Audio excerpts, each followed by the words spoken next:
Assalamualaikum dan selamat pagi. Berita Pagi Sarawak edisi Ahad 25 Oktober bersama saya Muhammad Azizi Rahim. Sarawak bercadang bangunkan model rantaian bekalan pertanian yang menyeluruh. Timbalan Ketua Menteri Dato' Amar Douglas Ugah Embas berkata, ia bagi memastikan semua pemegang taruh dalam rantaian tersebut mendapat manfaat optimum. Dato' Amar Douglas Ugah Embas berkata model susunan lengkap rantaian bekalan berkenaan merangkumi penglibatan pekebun, bantuan modal, bantuan teknikal serta pihak pembeli atau anchor company. A complete arrangement for the supply chain dari segi bantuan modal, dari segi bantuan teknikal, dari segi siapa yang akan buat, the farmers themselves, and then the buyer will buy from them. And in this way, it will definitely will give a good return, and this is the way we want to solve the problem. Problem yang kita hadapi, farmers boleh tanam, tetapi yang pertama mungkin dia tak ada modal. Kedua, mungkin dia tak cukup kepakaran. Jelasnya menerusi model itu, kerajaan akan menyediakan subsidi dan bantuan teknikal manakala para pekebun bersedia dengan kemahiran menjaga serta mengusahakan kebun mereka dan terdapat pembeli yang akan membeli produk tersebut. Cara itu juga katanya akan memastikan bantuan kerajaan kepada pekebun dimanfaatkan sepenuhnya kerana mempunyai kemahiran menanam dan menjaga komoditi selain mempunyai pasaran sedia ada untuk produk. Dato' Amar Douglas yang juga Menteri Pemodenan Pertanian Tanah Adat dan Pembangunan Wilayah bercakap kepada media selepas merasmikan program jangkauan komuniti pertanian dan perasmian projek tanaman pisang berkelompok di Singgai Bau. Menurut beliau, Dewan Undangan Negeri Dun Tasik Biru akan memfokus kepada penanaman pisang kepok untuk pasaran ekspor dan komoditi tersebut berpotensi untuk diusahakan berikutan permintaan tinggi dari Semenanjung. Fasa pertama tanaman pisang berkelompok ini melibatkan 57 pekebun dari 3 kampung di Singgai dengan keluasan kawasan penanaman melebihi 36 hektar.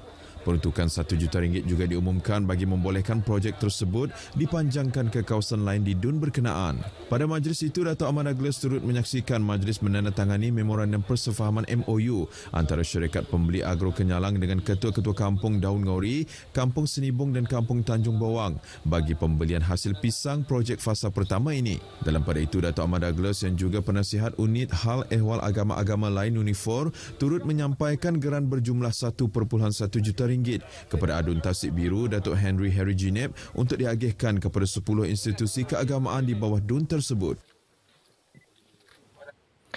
Pada majlis yang sama, Adun Tasik Biru Datuk Henry Ginep berkata, Tasik Biru mempunyai sasaran untuk menjadi antara pengeluar utama komoditi pisang dalam tempoh 2 tahun akan datang. Jelasnya, Dun Tasik Biru mampu menjadi pengeluar kedua terbesar pisang, terutama pisang kepok berikutan pelaksanaan projek tanaman pisang berkelompok di Singgai Bau. Menurut Dato' Henry, peruntukan RM50 juta telah diluluskan untuk projek tersebut yang melibatkan Kampung Daun Ngori, Kampung Senibung dan Kampung Tanjung Bawang di Singgai dengan keluasan kawasan penanaman melebihi 36 hektar yang diusahakan 57 pekebun. Projek tersebut dijangka akan mengeluarkan tuaian pertama dalam tempoh 10 hingga 12 bulan akan datang dengan hasil tuaian melebihi 700 tan setahun. Pada majlis itu, Dato' Amar Douglas turut meluluskan pembinaan pusat pengumpulan, pemprosesan dan pembungkusan produk pertanian untuk pisang di Bau yang dijangka dimulakan tahun depan. Dalam pada itu, Pengarah Pertanian Dr. Alvin Chai Lian Kuet mendedahkan sebanyak 32 sesi program jangkauan komuniti pertanian telah dirancang untuk bahagian Kuching. Setakat ini, 21 sesi telah diadakan melibatkan 5 kawasan Dun. Jelasnya 8 sesi telah diadakan di Dun Mambung, 7 di Dun Tanjung Datuk, 3 di Dun Serembu, 2 di Dun Tasik Biru dan 1 di Dun Pantai Damai. Program tersebut merupakan inisiatif kerajaan untuk meningkatkan pengetahuan, kesedaran dan kemahiran golongan sasar dalam sektor pertanian. Dalam pada itu, masyarakat Sarawak digalak ceburkan diri dalam bidang pertanian moden untuk mencapai hasrat negeri menjadi pengeluar utama makanan di Malaysia menjelang 2030. Menteri Muda di Pejabat Ketua Menteri untuk Hal Ehwal Islam dan Dewan Bandaraya Kuching Utara, Datuk Dr. Abdul Rahman Junaidi berkata, pertanian moden boleh diusahakan untuk mengeluarkan makanan kendiri atau dijual kepada komuniti setempat. Katanya Sarawak ketika ini banyak mengimport makanan dari luar negara dan tidak merebut peluang daripada pasaran makanan yang luas di peringkat global. Datuk Dr. Abdul Rahman yang juga ahli Dewan Undangan Negeri Adun Pantai Damai berucap ketika menangguhkan program outreach atau jangkauan komuniti pertanian di Dewan Jamilah Yayasan Sarawak di Kuching. Tambah beliau, Sarawak memiliki potensi besar untuk menjadi pengeluar makanan utama kerana mempunyai kawasan tanah yang luas dan bersesuaian dengan bidang pertanian. Kerajaan negeri akan menanggung kos ujian swab saringan COVID-19 bagi rakyat Sarawak yang ingin melintasi negara jiran Brunei Darussalam. Timbalan Ketua Menteri Datuk Amar Awang Tengah Ali Hassan berkata ia diberikan secara percuma dengan syarat mereka anak Sarawak. Jadi kerajaan negeri telah pun memutuskan untuk membayar untuk orang-orang Sarawak. Maksudnya Datuk Amar adakah bersyaratkan macam mana atau adakah diberikan secara bersyarat atau macam mana? Tak, asalkan dia adalah orang Sarawak Yang melalui Brunei. Menjalani ujian saringan COVID-19 antara syarat yang diperkenalkan kerajaan Brunei sebelum memasuki di semua pintu sempadan negara itu. Dalam pada itu, beliau berkata kerajaan mempunyai perancangan untuk mewujudkan kemudahan bagi membolehkan ujian saringan COVID-19 dilakukan di Limbang. Makmal ujian akan dapat diadakan di Limbang ini dan ini akan kita usahakan dengan secepat yang mungkin. Ia juga bukan saja melibatkan peralatan, ia juga melibatkan keperluan untuk menambah pakar-pakar kita. Jelasnya ini membolehkan ujian dapat dilakukan di Limbang dan hasil keputusan lebih cepat berbanding sebelum ini yang terpaksa dihantar ke Miri. Beliau ditemui media selepas merasmikan majlis penyerahan enjin sangkut dan perasmian Dewan Kampung Limpaku Pinang Limbang. Pada majlis itu, beliau turut menyerahkan 187 enjin sangkut kepada ketua-ketua masyarakat dan kaum di Limbang untuk diberikan kepada penerima yang layak. Semalam, satu kluster baharu COVID-19 diisytiharkan iaitu kluster baki di daerah Kuching. Jawatan Kuasa Pengurusan Bencana Negeri JPBN Sarawak menerusi satu kenyataan memaklumkan indeks kes kepada kluster ini merupakan kes ke-768 yang telah disahkan pada 18 Oktober lepas. Menurut kenyataan JPBN, seramai 68 orang kontak kepada kes ini telah disaring.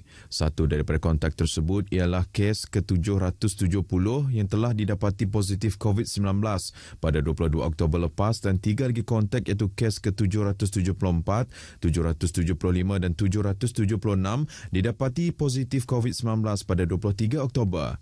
Ini menjadikan jumlah kes dalam kluster baki ialah seramai 5 orang termasuk kes indeks. Setakat ini, kluster baki masih terkawal dan hanya melibatkan ahli keluarga terdekat sahaja. JPBN turut memaklumkan jumlah keseluruhan kes positif COVID-19 di negeri ini meningkat kepada 780 kes. Ekoran 8 kes positif COVID-19 dikesan di daerah Kuching semalam. Bintulu telah bertukar status daripada kuning kepada hijau kerana tiada kes dilaporkan dalam tempoh 14 hari yang lepas. Daerah Kuching kekal berstatus kuning dengan jumlah keseluruhan seramai 20 kes jangkitan tempatan dilaporkan dalam tempoh 14 hari yang lepas. Rakyat diminta bekerjasama dengan pihak berkuasa dalam memutuskan rantaian penularan COVID-19 dengan mengamalkan kebiasaan baharu. Timbalan Speaker Dewan Undangan Negeri DUN Sarawak, Datuk Gerawat Gala berkata, setiap individu perlu ada ketegasan dan kesedaran yang tinggi untuk mengamalkannya. Datuk Gerawat Gala berkata tanda pagar Kita Jaga Kita melambangkan semangat jitu seluruh rakyat di negara ini untuk melindungi diri dan keluarga daripada dijangkiti COVID-19 sekaligus membebaskan negara daripada wabak itu. Beliau berkata demikian pada program Sepakat Ad Community Pembudayaan Norma Baharu Putuskan Rantaian COVID-19 Anjuran Jabatan Penerangan Daerah Marudi di Rumah Jimbau Sungai Gudang. Beliau turut menyerahkan buku pencegahan COVID-19 kepada tuai rumah Jimbau Anak Ena. Hobi bertani seorang belia berumur 36 tahun menjadi pendapatan sampingan selepas mula berjinak dengan tanaman cendawan sejak 2 tahun lalu. Menurut pengusaha cendawan Muhammad Zakaria Jamsari, sebelum ini beliau mula bertani secara separuh masa untuk kegunaan sendiri dan keluarga, namun kini berjaya memiliki kira-kira 3,000 bongkah cendawan. Bersama dengan pengusaha cendawan iaitu Muhammad Zakaria berkata cendawan jenis tiram putih dan kelabu ditanam di 2 buah rumah cendawan yang diberi nama Q Mushroom. Saya bergiat dengan penanaman cendawan 2 tahun lepas. Bermula dengan hobi, saya belajar daripada YouTube, membeli bongkah matang 10, tambah 30 ke 50. Dan selepas saya merasakan penanaman cendawan boleh bawa ke hadapan, so saya ikut kursus-kursus lah. Zakaria memberitahu dengan tuaian seminggu sehingga 30 kg setakat ini, ia agak sukar untuk memenuhi permintaan pasaran dan hanya memasarkan kepada kenalan rakan niaga sendiri buat masa ini. Namun beliau optimis dengan penambahan rumah cendawan kedua, iaitu mampu menghasilkan sehingga 8,000 bongkah cendawan. Muhammad Zakaria ditemui pemberita RTM semasa bersiaran dalam segmen Cerita Pagi Sarawak yang disiarkan dalam Selamat Pagi Malaysia di kediamannya, Jalan Bukit Siol, Kuching. Selain menimba ilmu sendiri daripada pelbagai platform, Muhammad Zakaria juga pernah mengikuti kursus anjuran Institut Penyelidikan dan Kemajuan Pertanian Malaysia, termasuk menerima geran Agropreneur Muda. Perlawanan sukan antara jabatan dan agensi kerajaan negeri mahupun persekutuan mampu jadi landasan penting mengeratkan jalinan kerjasama dalam pelbagai bidang. Pengurus Pasukan Bola Sepak RTM Kuching, Zaidi Bujang, memberitahu RTM sebagai agensi dan pengamal media perlu menjalinkan kerjasama seumpama itu, khususnya dalam membuat liputan dan menyebarkan maklumat. Zaidi Bujang menjelaskan langkah ini memudahkan kerjasama antara agensi selain mempersiapkan kaki tangan RTM dengan tugasan di luar melibatkan persiapan kontingen Sarawak menghadapi Sukan Malaysia Sukma nanti. Tambahnya, ia juga sebagai program turun padang sejajar dengan saranan pihak pengurusan untuk bersemuka dengan orang ramai dan juga rakan-rakan media yang lain. Beliau ditemui RTM pada perlawanan persahabatan bola sepak antara pasukan RTM Kuching dan pasukan Majlis Sukan Negeri di Stadium Negeri di Kuching malam tadi. Sekian Berita Pagi Sarawak, saya Muhammad Azizi Rahim. Jaga diri dan Assalamualaikum.